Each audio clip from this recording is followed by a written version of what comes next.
Astrology is a system that interprets the positions and movements of planets and stars to gain insights into human characteristics, behavior, and events.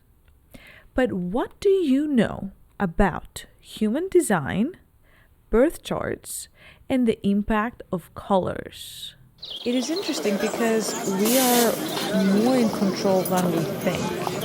Hello, and welcome to another episode of No More Distractions podcast.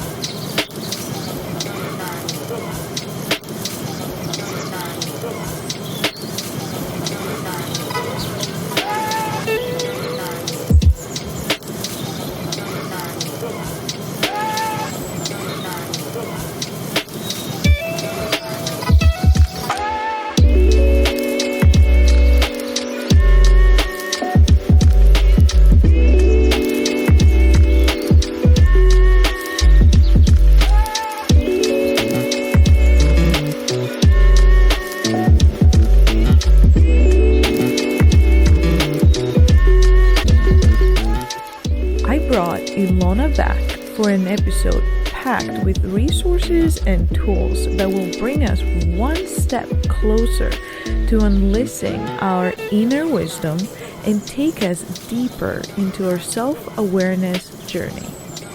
Ilona Pamplona is an Astrology Informed Life Coach and the author of This Journal is Your Mothering. She views astrology as a profound tool for understanding ourselves and our life challenges, considering it the psychology of our ancestors.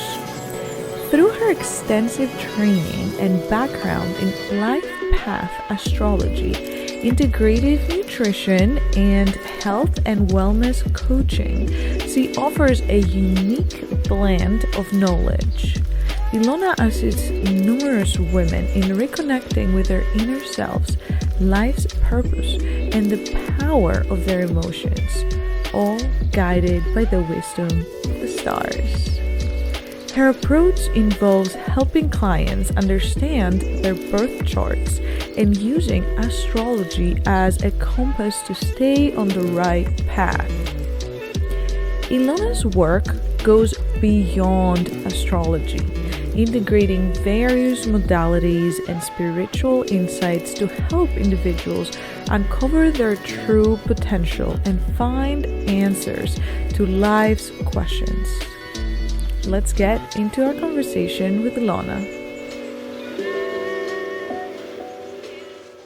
Hi, Ilona. Hi, Sonia. How are you? I'm great. Happy to be here with you.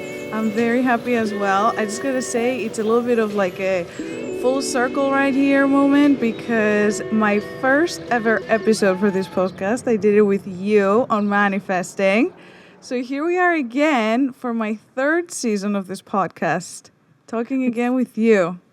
I'm honored to be back. I'm so excited. Honestly, I have to tell you, our episode is the one that has been heard of the most up to this day. Yeah. Yeah. I love it. Yeah. So let's see how this one does. So things have been busy, I think, from both ends here. You've been doing a lot of great things. You've been speaking a lot, I think. You've been very involved in the community. Mm-hmm. You recently moved. Do you want to talk to us a little bit about some of the highlights since we last spoke? My gosh, I don't even remember where I was when we last spoke, but I think since when we last spoke, I'm officially a published author. So I have a journal that came out with Chronicle books. I'm a really great publisher. And I've moved to the West Coast from Florida to Las Vegas, and I've had the opportunity to do some events in Salt Lake City and California, and I assisted with a retreat in Austin this year. It's just been a really beautiful year of expansion. And wow. I'm on my second book, so I'm in the process of completing my second manuscript. Yeah. That's amazing. I want to talk a little bit about your first book, but if you could also tell us a little bit about what the second book would be. That would be cool Yeah. too. But yeah, so the first book, I pre-ordered it as soon as it became available. So I have it. But I'd like to talk a little bit about how important colors are in our lives and how useful a book like that is to have, like a guide, I guess, for journaling. That's one way of looking at it, right? Like focusing on a specific color, but also how beneficial colors are in terms of using them as tools. Yes. So for me, in general, all of our human senses are incredibly important for our human existence. I think we take for granted that we see things, that we smell things, that we can touch things, that we taste things, right? That we hear the music that we listen to. All of our senses is really the pathway to our human experience. And so the way this book came about is that I was trained in a specific oracle deck, I think almost a decade ago, that focused on colors. So I would do readings based on these colors and this idea that colors have a specific meaning. They influence our lives in a certain way. They're even connected to our energy if you believe in things like the chakras. So while this book isn't about the chakras, it's this idea that like certain colors put us into certain moods. They're associated with certain moods, or like, when we think of, oh, I've got the blues and I'm like sad, right? Like, and if you think of yellow, you usually think of bright energy, positive energy, right? Or happy and confident energy. And this idea that, when we understand that colors have this influence in our subconscious and how we show up and how we feel and how we express, then we combine that with a little bit of journaling. So the book takes colors, so it's full spectrum, right? You've got even browns and oranges and greens, and they're little, kind of like little symbols for each of them, right? So it's not just purple, it's elderberry, which is a purple flower, and it's all about feeling restored because elderberry brings us wellness. And giving it some context and giving you the opportunity to explore the emotion and using color as kind of like the anchor that allows you to navigate that emotion, right? So, if you're not feeling confident and you're playing with yellow, understanding how maybe wearing a yellow jacket or, putting a splash of yellow in your room, can really shift the way you're feeling in any holy instant. That's amazing. I want to ask you though, what does it mean when New Yorkers wear only black? It's so funny because just from like a general historical perspective, black is either associated, it could be associated with grief. It could be associated with, protection. There's a protection energy. But it's also interesting because one thing that I discovered that really didn't go in the book was the sense that black is also the sense of not being perceived, right? It's like blending in. So I think there's a sense of like there's so much happening that it could be that people want to feel protected in the midst of all the energy that's going on, or also maybe even, wanting to just blend in and not worry about all the hecticness that's going on. I also believe, by the way, that there are personal associations with color, right? So for someone, they might be like, well, black makes me look slim, right? Or black makes me feel, some people have their own personal color associations. So some people might feel more empowered with black than with yellow or gold. And so I think it might vary from person to person, but I think there's also like a sense of protection, being guarded in all of the busyness that's happening in the city. That makes sense. That makes sense. But it doesn't mean that you have to wear color always, right? There's different ways to incorporate it and ways to benefit you, right? Right. It's how you connect to color, right? Because you don't have to literally wear the color to embody the energy of the color. You can think about the color, right? There are people who meditate and will literally meditate being enveloped in the color that they're associating with, right? There are people who might wear jewelry that, it doesn't have to be like, okay, I'm going to get dressed from head to toe like a yellow sunshine. It could be, I'm going to put little sparkles of it. It could be, it could be subtle. It doesn't have to be full on outfits. I'm not telling you to go out and wear orange if it's your least favorite color, but that's the energy you're working with at the moment. Right. That's awesome. So you kind of can use it as mantras too. Like, you know how we usually come up with or use a phrase that really help us like work towards too. I guess it's a similar way. We focus on that color that has the specific healing benefits, and hopefully we see a change. Yeah, actually, for in the journal, each color has like a word that it represents. So, for example, we've got kintsugi gold here, and it represents vulnerability. And so there are questions and things to reflect upon and space to journal. But each color, because there are like 9 colors in each spectrum, has a mantra. So it's more of like the color. We have a mantra. So let's say if, I already changed from the kintsugi, but let's say you're working on a specific emotion and being vulnerable is kind of where you're at. Then the mantra particular here is there's power in my vulnerability.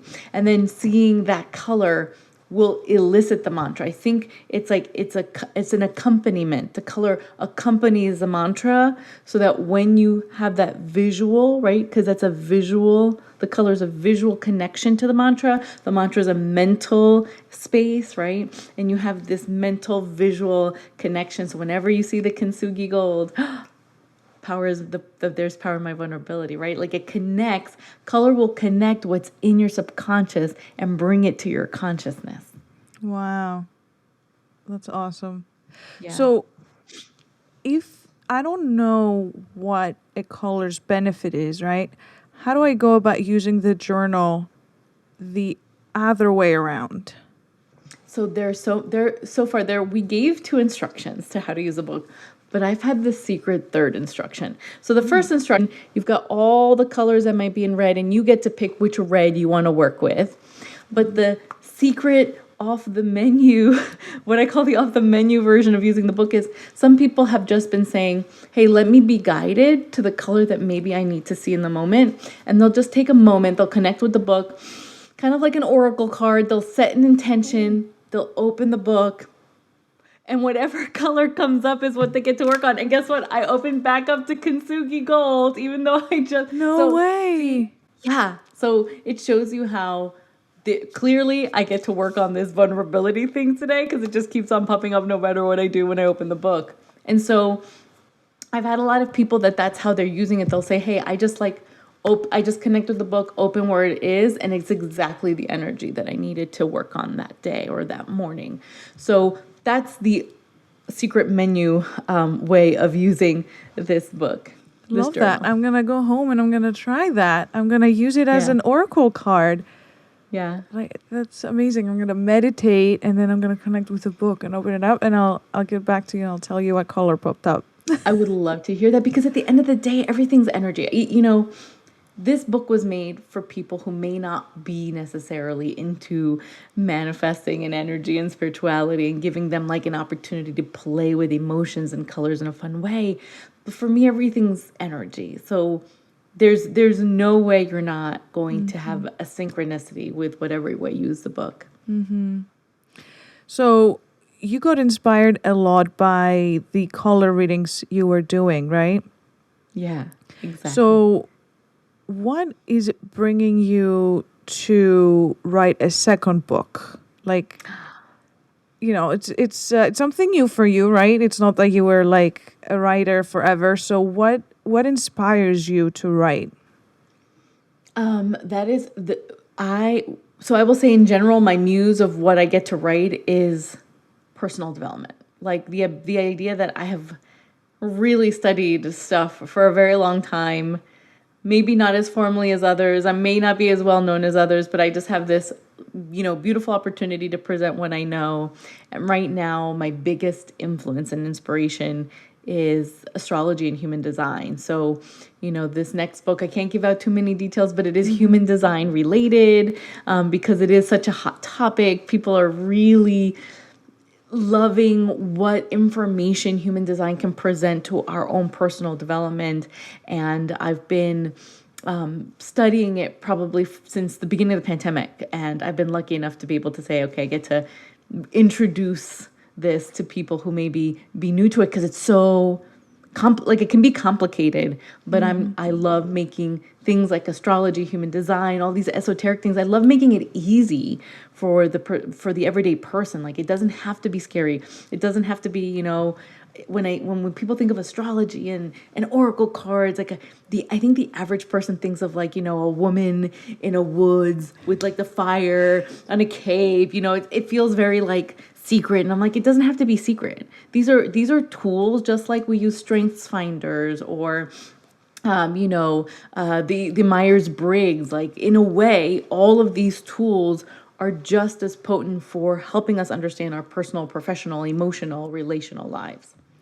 Yeah, I must say it is a little bit confusing for me as well. But anytime I talk with you about it, I definitely feel more confident about these terms. But for our audience today, can you quickly describe what is the difference between astrology and human design without getting into details about the book or anything? 100%.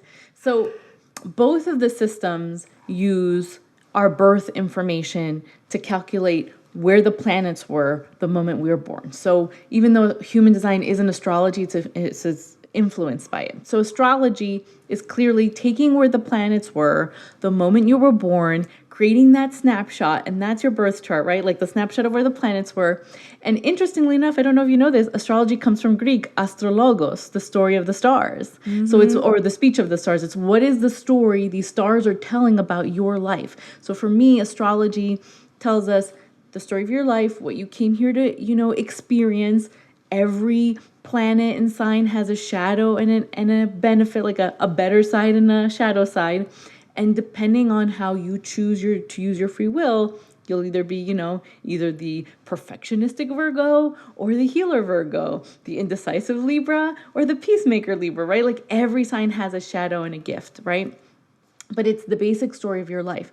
Now, human design takes astrology, the Chinese I Ching, the Kabbalah, and the chakra system, and it shows us how does our energy basically interact in the quantum field. So while astrology is telling us the story of your life, human design is showing us how does our energy work compared to other people's energy. And they're basically 4 energy types, although you'll see 5. Basically they're generators and manifesting generators, but they're all generator auras. They're all, but it's an important distinction. And it says, okay, how does my energy work so that I can use this story from astrology and, basically live out the best version of this for me. That's my reductive version. People might have different nuances, but one's the story of your life, how does the energy work in your life? Mm-hmm. And you said that it's about understanding your energy in the space, but also the others around you. So how do you go about designing or understanding your human design versus the other people, like human design? Like, do you have to use their information, like their date of birth, their location, and do the same? How is this all connected? Well, I think it always starts with us. I notice a lot of people who don't understand their birth charts, who don't understand their human designs, but they jump right into understanding someone else, right? I love this, right? Like the people who don't practice what they preach kind of energy. So it always starts with us first. So first, I would always say, really understand what your human design, what your astrology, what your birth chart is saying first before you go and dissect other people. But yes, to understand how other people's energies work, you would need to know their birth information to do that. But here's the magic, I think, of astrology and human design. When you really understand how your energy works and what you're here to do, right, through the birth chart, you don't really even need to know other people's chart because you've mastered the art of yourself. And then that means you've also mastered the energy, or you know how to navigate the energy of working with others, right? When you honor how your energy works, when you honor what you're here to do, then the people that may not be aligned won't impact you as much because you know how to stand in the power and the intention of your life. Understood. And I'm assuming that it becomes easier and easier to pick up on other people's energies as well. The more connected you are with your intuition and with yourself, it's just easier to, either leaning more towards that energy or get away from that energy that doesn't serve you. Yeah, you know what's really cool that I love that people forget about human design? It's called the human design experiment. And so there are people who are like, well, this is how we use our energy. And really, it's like, no, this is how we experiment being in our energy, right? And like you said, like there are going to be moments when, like, if I'm not mistaken, are you a projector? So I think it was one of the things that we kept going back and forth because of my time of birth. Oh, right. But I did confirm it's 5 p.m. So Okay, we'll have I, to go back, but yeah, so we'll have to yeah, go back and yeah, and we figure have out which to. one it was. But it's funny because the reason I asked is because we would use that as an example. But I have 70% of the human population is what they call a generator aura.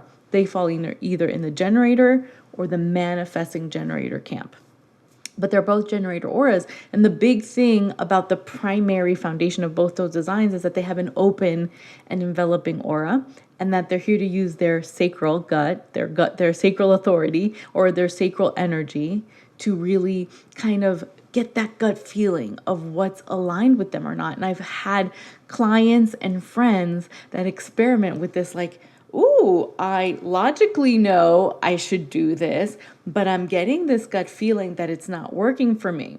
And so there's this experimentation process of like, okay, I'm going to play with not listening to my logic and trusting this gut, this sacral instinct to go ahead and trust myself in what I'm feeling, in what's coming up in my body. And I think that's one of the most magical distinctions that I've experienced with human design. I have a master's in health and wellness coaching. It was basically a concentration in mindfulness. And we learned a lot about the nervous system, right? The flight or fight, the fawn or freeze. Our brain, our logic is attached to this mass in our head. That's the brain. And the brain is connected to our nervous system. And our nervous system is designed to keep us safe. It is not designed to give us the calculated risks that help our expansion and get us to where we want to be. And so when you're thinking, I got to think it through, when you're thinking something through, you're using your brain that's connected to your nervous system that's keeping you safe. If you are looking for that opportunity, the big leap that people take to make big moves in their life, that's usually an embodied experience in human design. And they show us based on your human design, what's made up of you. It shows you where in your body or where in your energy you can anchor trusting yourself, not your brain, which is connected to being safe, not expansion. I feel like we should talk a lot about brain versus heart and logic versus emotions. I just have a quick question going back to understanding your human design. So since you are born, that human design is kind of set, right? So Yes, once you have a design set. right. So once you understand it, or once you analyze it, basically, and you could help somebody analyze that, is it basically you keep looking at it and reading it and studying it again so you can have more realizations and more awareness about who you really are, because it's not something that would change from month to month, right? Because Yeah. technically with astrology, almost every day stars, I don't know, move, right? Things could be different. That's a great question. I love this because astrology does influence human design. So we're going to go into a little bit more, a quick version of the advanced level of this conversation. So in human design, there are 64 gates, 32 channels, and 9 centers that make up the map. I call it looks like an IKEA map of your body and your energy. And you've got these blocks that are the centers. They're connected by half lines, which are gates, or full lines, which are centers. And what happens is that all of those 64 gates that make up, that'll connect two centers, the little half lines, they are activated by your birth chart. So when you're looking at the little lines or the full lines in human design, so if you've never heard of human design and right now you're going to a free calculator and you're like, oh, I want to learn about this, you're going to see like little lines and full lines. And anything that's in a line is activated by your birth chart. And so what happens is that technically, on a technical level, the moon moves every 28 days through the 12 signs of the zodiac. So in a 28-day cycle, 28 and a half, we will actually experience the moon going through all the gates. But in human design, really the core of the system is not to analyze the transits. When you're learning the basics, it's about learning how does my aura work? So every aura, so design type, so there's generators or manifesting generators, projectors, manifestors or reflectors. So the first thing that we should learn is, what does that mean? What does that aura type mean? Because each one comes with a strategy of how we should operate to be our best selves, and then an authority that tells us how we can trust ourselves. And when the first layer would really be being in a practice of being in our strategy and authority. So for example, Sonia, I think we were between you being a generator or a projector. So the difference would be, one of them is you get to learn to respond, which means tuning into your body and knowing what's a yes or a no. As a projector, that is all about waiting for an invitation, which means learning that you don't have to, push yourself onto opportunities, but that when you show up in your best way, in your best light, when you do the best, right? When you really show up in your magic and your gifts, that you'll be invited to opportunities without having to be the one who's pushing the opportunities to happen. Right? So the beginning of human design is more about practicing, trusting, and practicing that baseline of your strategy and your authority. For me in a human design, everything is strategy and authority. There's so many details. There's more details in human design than astrology, right? But the details are not the core magic of human design for me. For me, it's, can you trust practicing your strategy and authority? Because if you're not doing that, then you can learn all these details, but you're not operating the way you're supposed to be operating. So the magic is practicing your strategy and your authority, which is like what I call your operating system. Mm-hmm. Yeah, I definitely want to take another look at my human design and my birth chart to freshen these things up. But what you were saying earlier about being a projector, right?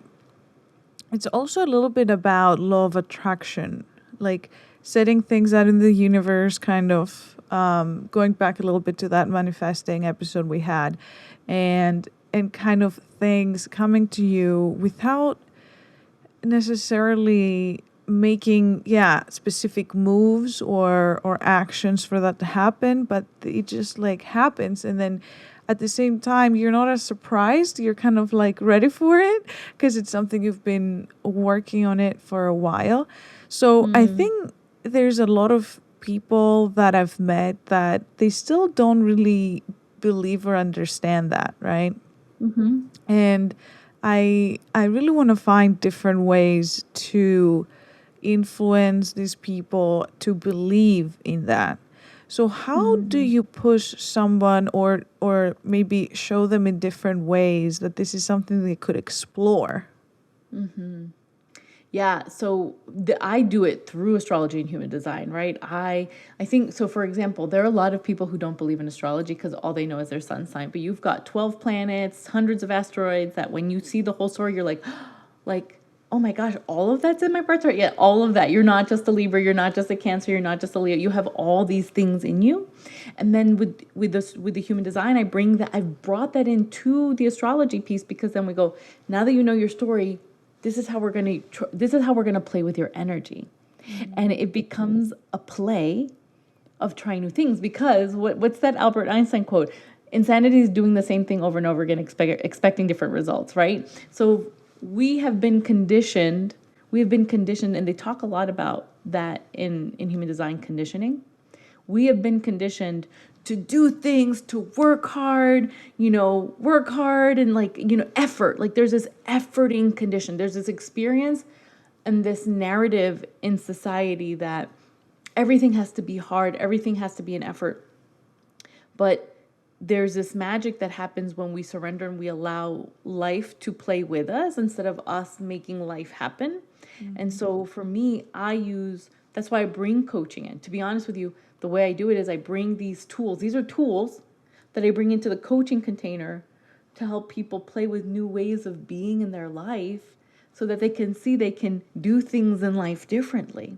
Trust happens with practice. You're not, it's kind of like you can't just go to the gym once and lose 20 pounds. You have to go back and try different exercises and maybe activate different muscles and maybe you have to do cardio different because what you're doing is not working with you. The same thing with coaching, right? Hey, what's not working in your life? Maybe it's your mindset. Maybe it's your belief? Do you believe, like, maybe you have a good mindset, but underneath you don't believe that you deserve this. Maybe you don't believe you're worthy. Maybe there's an ancestral pattern that you're picking up. And so I bring these magical tools into the practical coaching container to show people that there's a little bit of magic and some ways to practice that magic in our daily life. Mm-hmm. And do you also do family constellations? My God, Okay. I'm not a family constellation practitioner, but I am a big fan of bringing my clients into that. So I have a few friends that are family constellation practitioners. And when a client's really stuck on something, I've recommended my clients to also book a family constellation system to see what's underneath subconsciously and in our lineage. Are you familiar with them? A little bit, but I feel like I recently found out about it. And I mean, I know that like in psychology in general, it's something that, it's always helpful to dig into specific, like to your past to see specific scenarios that might have triggered certain traumas. But I didn't know exactly what the family constellation is. So family constellation, and it's so funny because part of me almost wants to eventually add that to my toolbox, but for now we'll play with the human design and astrology. But family constellation was developed by this missionary, Bert Hellinger, who was able to observe how different societies, especially tribal communities, they had a specific order of life, right? Like they always honored their mother and father. They always there was like a sense of, he noticed that when people observe their hierarchy, like for example, like when the daughter plays the daughter and not the like subconscious substitute mother, right? Like there'll be situations where maybe a parent will widow, or a parent will leave, and then a child will kind of energetically take the place of that parent. That's misaligning the hierarchy. There's also like this sense of like we do things because we think it's supposed to be a good thing, but it's actually intervening our well-being, like oh well, they needed me to sacrifice this time, or like I had to do this for the honor of the family, right? And then it's really even if it was detrimental for us. There's also hiding information, like apparently in tribes, like if someone was born with a deformity, they would hide them, and then there would be this pattern of hiding things, but it would repeat in the family. And so it's about seeing how systems work, seeing what's being hidden, seeing what's misaligned, seeing what's repeating pattern that we haven't broken, and using volunteers to take on the energy of our system to help us move the energy. So it's a mix of talk therapy, it's a mix of quantum healing. That's also why I love it, because once again, there's this practical foundation, the therapy. Everyone who does it is grounded in psychological training, but there's also this concept that before we start, we're opening the quantum field to download from the cloud of information of the universe whatever needs to happen in a session. Wow. Yeah. I would love to try that. Have you tried it? Oh, I've done it a lot of times. And the other thing is you can also volunteer. So just yesterday, I was a volunteer for a family constellation session. Oh. So yeah, sometimes a practitioner will use like figurines, but it's always it's a little more magical when we have people, because then the people can give feedback that we don't expect. So yeah, I've not only had them for myself, but I've also been an active volunteer for a few people. Wow. Okay. I can put you on the list. Yeah. Put me on the list. I'll volunteer. Wow.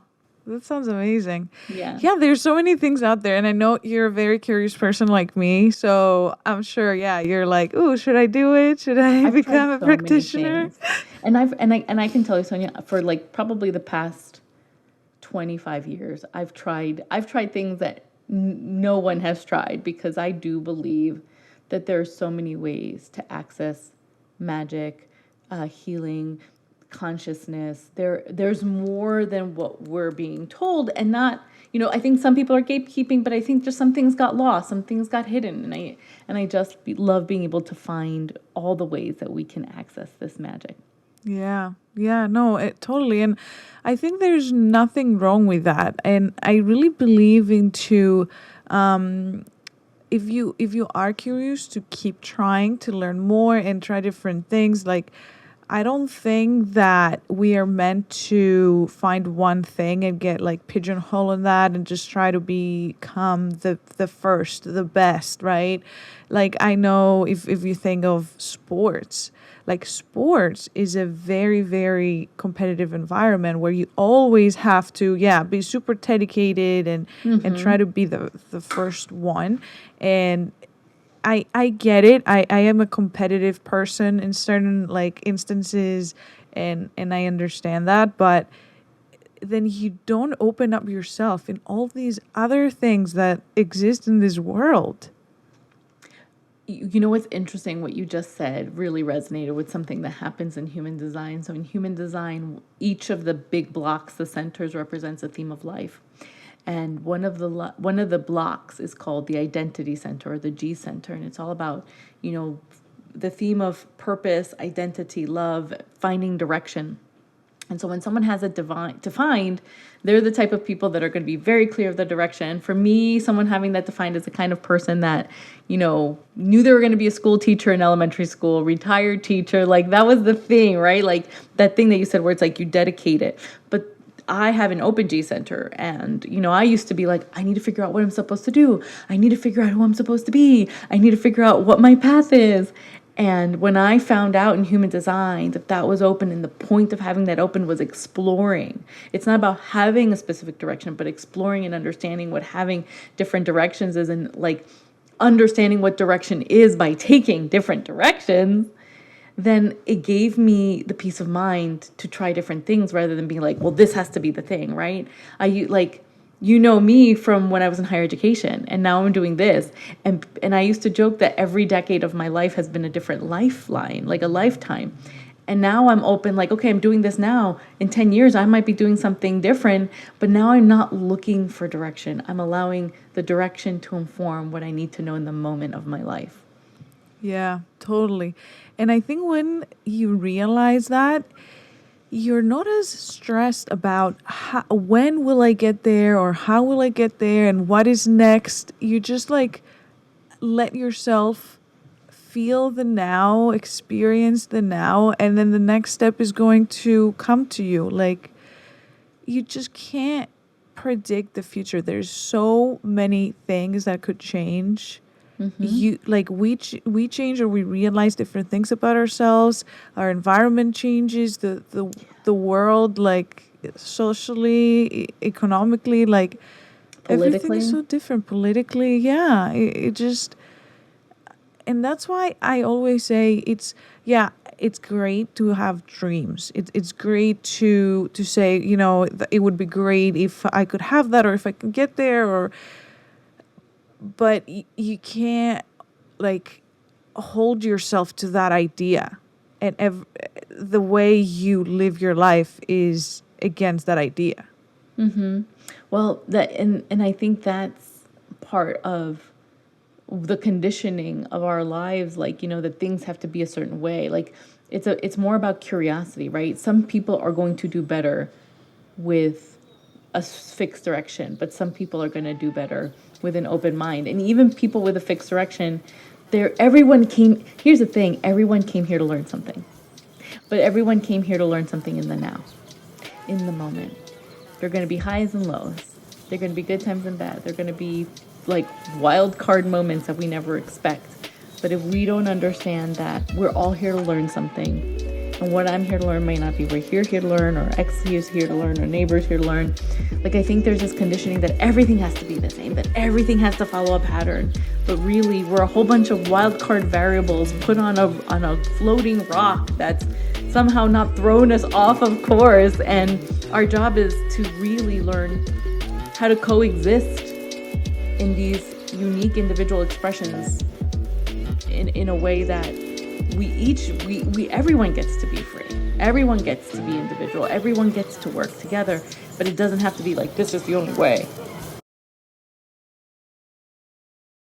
So, do you express yourself with colors? I would say that I do not have too many colorful pieces of clothing in my closet, but I love expressing myself with grounding, earthy colors when I'm designing interior spaces. I think it's so important to help someone feel safe and warm when indoors and find different ways to reflect when not spending time outside in nature. Ilona educated us here on the difference of astrology and human design. But stay tuned for the second part of this interview where we talk about emotional intelligence, how important it is to trust ourselves and our intuition, and of course, mindfulness. Also, make sure you get the journal so you can explore more about the benefits of color.